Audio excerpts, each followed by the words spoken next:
Buongiorno a tutti e benvenuti nel canale Ippocamper. Oggi parliamo di litio.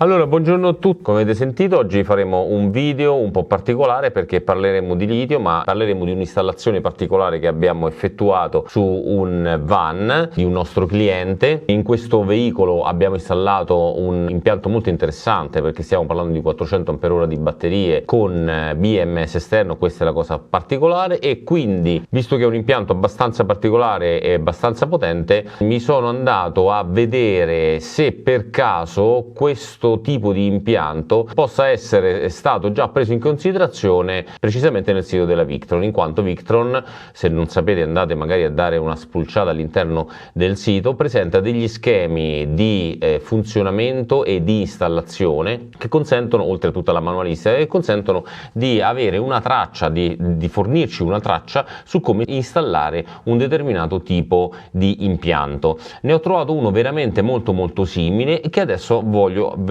condividere con voi. È la prima volta che parliamo di uno schema elettrico, seguiremo passo passo questo schema che ha fornito Victron e che noi abbiamo più o meno replicato. Non è stato assolutamente uguale, però insomma lo andiamo a commentare insieme passo per passo e vi metterò delle foto di esempio su come abbiamo lavorato, dove abbiamo alloggiato i vari componenti e quali componenti abbiamo utilizzato. Questa è la prima parte del video. Nella seconda parte invece andremo a parlare con Andrea, il proprietario sostanzialmente del veicolo, e faremo semplicemente due chiacchiere per capire le sue esigenze, cosa lo ha spinto ad intraprendere questo tipo di strada e questo tipo di calibrazione di impianto, in modo che ci chiariamo un pochino meglio le idee. Prima di iniziare il video però, come al solito, iscrivetevi al canale, mettete un like sui video che vi piacciono e attivate la campanella per ricevere le notifiche degli ulteriori video che caricheremo. Allora, per prima cosa, a questo punto ci spostiamo sul nostro impianto. Andiamo ad analizzare quindi lo schema che troviamo sul sito della Victron. Cercate Small BMS e vi troverete un paio di schemi. Uno di quelli è questo qua, che è molto simile all'installazione che abbiamo effettuato. Vediamo un attimo qual è la componentistica che abbiamo utilizzato. Allora, abbiamo messo due batterie in parallelo, queste sono da 100, noi abbiamo messo due da 200 in parallelo. Qua c'è la bus bar dei positivi, questa è la bus bar dei negativi, poi andiamo a vedere un pochino meglio. Questo è lo Small BMS, ovvero il dispositivo di controllo. Abbiamo il Battery Protect, ovvero uno switch intelligente che viene comandato dallo Small BMS per interrompere i carichi, uno staccabatterie. Questo è un altro comando dei carichi che però noi abbiamo sostituito da un altro Small BMS montato al contrario. C'è un'altra barra dei positivi con dei fusibili. Abbiamo collegato nei negativi anche logicamente lo Smart Shunt che consente di controllare le correnti in ingresso e in uscita. In realtà questo è un battery meter, ovvero uno shunt con un display. Noi abbiamo montato uno shunt direttamente. Abbiamo un Phoenix che è un caricabatterie programmabile, abbiamo utilizzato invece un Blue Smart molto più semplice, e qua abbiamo un altro, sempre un Phoenix ma un inverter. Sì, abbiamo utilizzato mi sembra un inverter da 800. Poi qua c'è tutta la parte del solare che noi in realtà non abbiamo installato perché il cliente non ha questa esigenza e quindi non ha voluto installare, ma in genere è composto da un MPPT di adeguata potenza che gestisce i pannelli, e questa parte invece ovviamente l'abbiamo considerata, sono degli Orion. Allora, partiamo un attimo ad analizzare tutte quante le linee, partiamo dalle due batterie.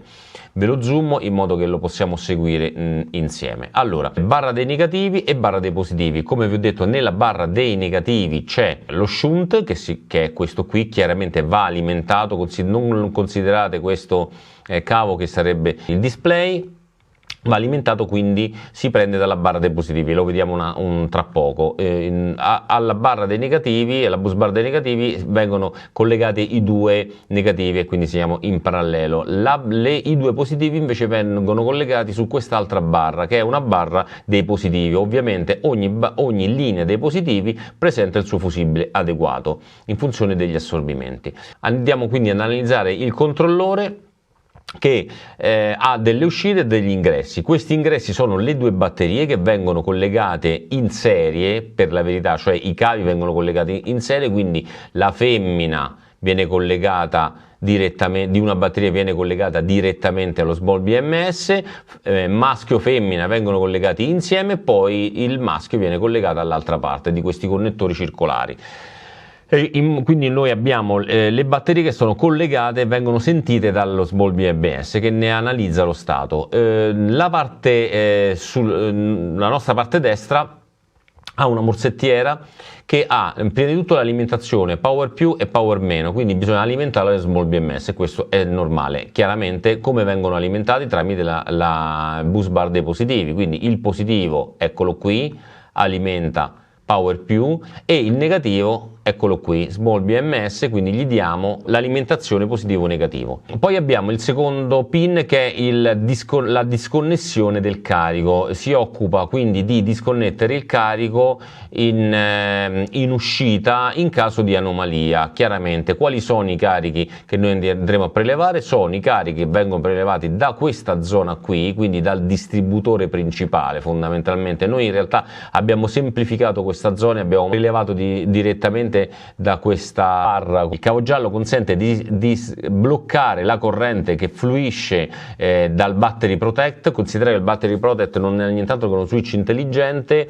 che è unidirezionale, va montato in maniera unidirezionale, la corrente non dovrebbe poter passare dalla parte opposta perché tende a rovinarne le caratteristiche, prima o poi vi si rompe. È solamente per i carichi in uscita, quindi questo ha un verso. L'altro carico invece, andiamolo a vedere, è quello dell'inverter, perché l'inverter ovviamente va a prelevare il carico dalla batteria e vediamo qual è la linea dell'inverter. La linea dell'inverter, i negativi sono chiaramente, eccoli, sono quelli che vanno al negativo. Il positivo andrà sulla barra dei positivi, viene collegato, vedete, con questa linea qua direttamente alla barra di distribuzione dei positivi. Logicamente ogni positivo protetto dal proprio fusibile. Vediamo adesso quali sono le fonti di ricarica. Allora, prima di tutto la ricarica a 220 volt, in questo caso è stato utilizzato il Phoenix, vi ripeto, noi abbiamo utilizzato un Blue Smart che vedete. Allora, abbiamo il positivo, eccolo qui, che va ovviamente alla barra dei positivi, la seconda barra dei positivi, e qui noi abbiamo, vabbè, in questo caso è una cosa un po' particolare, noi abbiamo lavorato con un altro di questi smart battery montato al contrario, quindi abbiamo montato uno smart battery per le uscite e uno smart battery per gli ingressi. E il negativo va nella barra dei negativi, questo è ovvio. Altro carico positivo quindi di ingresso è l'MPPT, che non c'è nel nostro caso, ma lo andiamo a guardare. Innanzitutto i due positivo e negativo che vengono dai pannelli. Qua c'è un sezionatore che interrompe la corrente in caso dobbiamo fare manutenzione ai pannelli oppure manutenzione all'impianto, per non avere questi cavi sotto tensione che arrivano. Quindi il pannello arriva positivo e negativo e fuori esce, e dove va negli ingressi, quindi uno, e il secondo è il negativo, sempre nella solita barra dei negativi. Vedete? Questa è tutta una barra di prelevamento oppure ricarica. Questa barra sono tutti carichi in ingresso, mentre invece questi sono tutti carichi in uscita. Infatti abbiamo nei carichi in uscita abbiamo l'inverter, i vari carichi e dell'impianto, mentre invece qui abbiamo gli ingressi, che abbiamo l'MPPT, quindi il solare, l'Orion di cui adesso parliamo, e il Phoenix. Il Phoenix è il caricabatterie, l'Orion invece andiamo a dare un'occhiata, quindi la ricarica tramite il motore. Montiamo un Orion. Quindi da questi come input noi abbiamo l'alternatore, la 12 volt dell'alternatore che entra dentro, i negativi sono sempre chiaramente i classici negativi, e il positivo abbiamo il cavo che arriva sulla barra dei positivi e della ricarica. Ok, quindi queste sono tutte le componenti che sono presenti in linea di principio. Chiaramente qua sono stati inseriti due stacca batterie per isolare la batteria del motore e la batteria dei servizi, comodi, non indispensabili sicuramente. Ok, questo è l'impianto più o meno che abbiamo installato e di cui vi ho messo alcune immagini. Impianto da 400 Ah, abbiamo chiaramente dato la priorità alla ricarica tramite alternatore, quindi mediante due DC-DC charger installati in parallelo per un totale di 60 Ah. Considerate che con batterie da 400 ampere ora totali, è logico che era il minimo che potevamo installare. Poi anche dal punto di vista degli spazi è stato la scelta sicuramente migliore. Una cosa su cui non abbiamo messo l'appunto erano queste altre due cose, ovvero volevo spiegarvi questa cosa, il load disconnect e il charge disconnect, ovvero questi due cavi, cioè quest'uscita, questi pin servono per disconnettere i carichi sia in ingresso o in ingresso o in uscita, in funzione delle caratteristiche della batteria, di ciò che il BMS ritiene opportuno. E logicamente il charge disconnect va a lavorare in questo caso su questo dispositivo, ma sarebbe un battery protect montato al contrario, e il load disconnect su questo battery protect. Quindi considerate qui un altro battery protect, che voi avete l'alimentazione dello small BMS positivo e negativo, un load disconnect e un charge disconnect, poi c'è un buzzer che noi non abbiamo messo, che è la cui soglia è settabile, un allarme settabile in funzione di alcune variabili, e poi abbiamo un interruttore che possiamo attaccare o staccare, quindi possiamo alimentare o meno, possiamo accendere o spegnere questo small BMS. In realtà noi abbiamo preferito non installarlo, perché lo bypassiamo in modo che è sempre collegato allo small BMS e monitora continuamente le due batterie, però è una cosa che sappiate si può fare, ok? Questo impianto è chiaramente un impianto un po' particolare, un impianto un po' complesso. Ve ne volevo parlare perché siamo riusciti a ottenere una buona installazione, un'ottima installazione in spazi veramente limitati, quindi un'installazione così complessa ma con un buon impatto. Lo schema ve l'ho spiegato, andiamo a farci due chiacchiere con Andrea, ci vediamo di là. Allora, cari amici, buongiorno a tutti. Avete già visto in realtà il dispositivo, l'allestimento che abbiamo fatto su questo bellissimo veicolo che abbiamo qui vicino, e vi presento Andrea. Buongiorno Andrea, praticamente il novello acquisitore di questo veicolo. In realtà è proprio un novello, sei un novello camperista, giusto? Sì, che sei venuto da noi perché in realtà è un progetto, insomma, un po' di vita sicuramente. Quindi quello sostanzialmente, come capita, ci è capitato veramente molto spesso di avere delle persone che prendono questa decisione, che obiettivamente a me interessa moltissimo, perché mi piace scoprire un po' i meandri della mente umana, di come le persone possono fare una scelta del genere, che in realtà non solo capisco, ma diciamo mi piacerebbe che ce ne parlassi un attimo, insomma, visto che la tua idea è quella di utilizzare il veicolo ricreazionale, che è il tuo primo veicolo ricreazionale, sì, cioè il tuo primo camper, per fondamentalmente viverci, insomma. La scelta di fare il camper è legata al fatto che ho una vita professionale che mi consente di lavorare a distanza, quindi ho sempre fatto home office da casa in vari posti d'Europa con la possibilità di muovermi, e ho pensato che il prossimo step fosse quello di addirittura abbinarlo al viaggio e lavorare direttamente dal camper. Il mio lavoro me lo consente, quindi diciamo colgo la palla al balzo.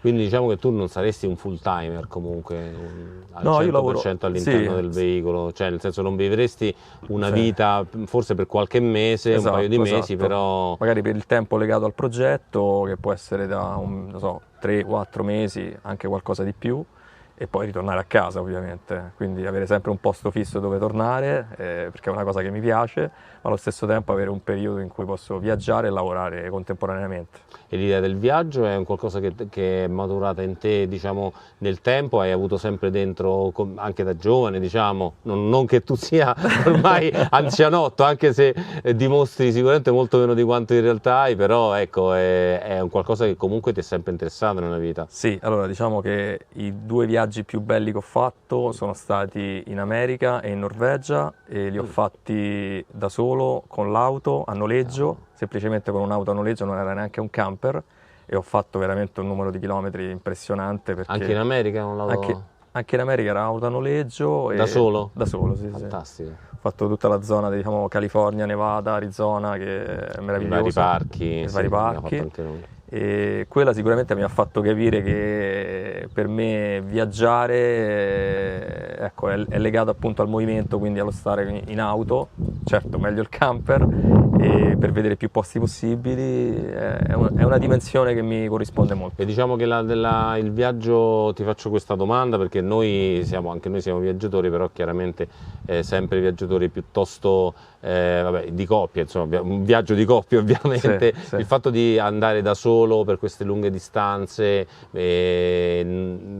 diciamo, qual è la tua compagnia? In realtà avrai una compagnia, è inevitabile. Sono di base una persona molto curiosa, quindi viaggiare e vedere sempre cose nuove, anche soltanto a livello visivo, questo già mi riempie molto, diciamo, le giornate. Poi sicuramente sono una persona che ama guidare e ascoltare musica, e quindi la musica è sicuramente una grande compagnia per me. E questo è uno dei motivi per cui abbiamo installato sul veicolo un bellissimo impianto Alpine con subwoofer, casse, diciamo, dei medi e tweeter, che devo dire si sente veramente molto bene. Insomma. Penso che abbiamo una reciproca passione per la musica. Sì, questo sicuramente. Insomma, se qualcuno mi segue vede che comunque i video sono sempre montati con delle musiche. Poi purtroppo non li posso fare con la musica che piace a me, perché se no me li bloccano, ma se no sì, è vero. Anche per me è molto importante la musica, si potrebbe viaggiare ore ascoltando la musica che ci piace. E comunque, perché allora parliamo un po' della parte un pochino più tecnica che forse interessa pure ai nostri spettatori. Per quale motivo hai scelto un veicolo del genere? Quali sono state le motivazioni e che cosa secondo te è determinante per il suo utilizzo, nonostante tu sei una persona che praticamente si approccia al mondo del camper sostanzialmente adesso? Sì, questo è, diciamo, il mio inizio. Quindi perché questo veicolo? Allora, con che caratteristiche l'hai scelto? Allora, il veicolo ho scelto il furgonato perché sicuramente, per il fatto che viaggerò principalmente da solo, al massimo con un amico, un'amica, non mi serviva avere tanti, diciamo, posti letto, e quindi questo ce n'ha due con uno, diciamo, che si può anche creare davanti, quindi per me era perfetto. Avere un furgonato stretto ho pensato che fosse meglio per il discorso di avere una cosa che fosse più simile a una vettura, no? Quando sei in autostrada, non avere queste cose, perché l'ho portato uno, diciamo, tradizionale, diciamo che non è proprio, come dire, semplicissimo, diciamo, guidarlo, soprattutto su alte velocità.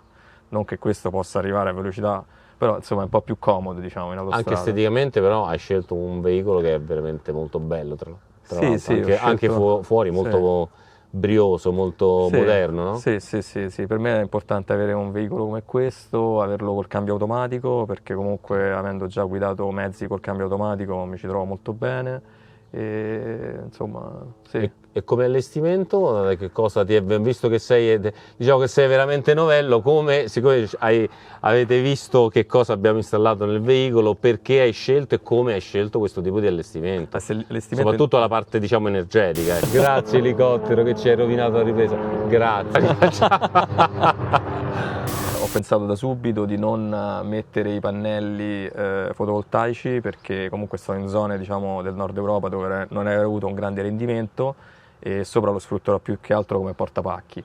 E allora ho puntato tutto quanto sul sistema delle batterie litio, e siamo arrivati praticamente a scegliere alla fine due batterie da 200 A l'una, che spero che mi un totale di 400 che è veramente una buonissima autonomia. Poi devo dire, ti dico la verità Andrea, siamo riusciti a realizzare l'impianto in uno spazio veramente molto ristretto, molto ridotto, ti abbiamo veramente lasciato quasi tutto libero, esatto. E nonostante, insomma, abbiamo 400 Ah che sono molte energie disponibili. Sì, spero che con questa energia, diciamo, dalle batterie possa avere un'autonomia, diciamo, da fermo di qualche giorno, insomma 4-5 giorni. Sì. Che è diciamo che le tue utenze principali sono il frigorifero a 12 volte, che quello consuma abbastanza, poi c'è la truma. Hai la truma a gasolio, quindi anche quello ha un buon impegno energetico. È chiaro che ci siamo confrontati e quindi ti abbiamo suggerito almeno un 400 Ah, sicuramente è utile. L'impianto poi tra l'altro è stato fatto tutto con BMS esterno, come avete già visto ragazzi, e che ti permette comunque di un controllo anche delle celle interne sicuramente migliore. È chiaro che hai scelto un bel non solo una bella marca, ma anche una bella tipologia di impianto. Questo sicuramente ti fa onore. Poi in futuro vedremo come ti trovi sicuramente. Esatto. E poi vabbè, gli altri due accessori, parliamo un po' del Max Fan, chiaramente. Sì, il Max Max Fan l'ho messo perché ho considerato che non metterò mai, diciamo, l'aria condizionata per le mie esigenze, stando sempre appunto Nord Europa non penso che mi servirà l'aria condizionata, però potrei stare in zone magari diciamo d'estate dove se fa parecchio caldo il Max Fan potrebbe essere, diciamo, valido. E poi l'ho pensato anche in relazione al fatto che quando sto cucinando magari mi può aiutare, diciamo, a tirare fuori, sì, certo, dei vapori. Per il ricambio dell'aria in generale, insomma, essendo, insomma, il van è piuttosto compatto, quindi avere un ricambio dell'aria, secondo me il Max Fan è stata un'ottima scelta. E poi il sistema di sicurezza, quello è un po' particolare. Il sistema di sicurezza... Diciamo che se ti rubano il camper, cioè te lo devono praticamente sollevare con l'elicottero di prima e portare via. Per me è veramente come se mi rubassero casa, quindi certo. è una cosa da evitare assolutamente.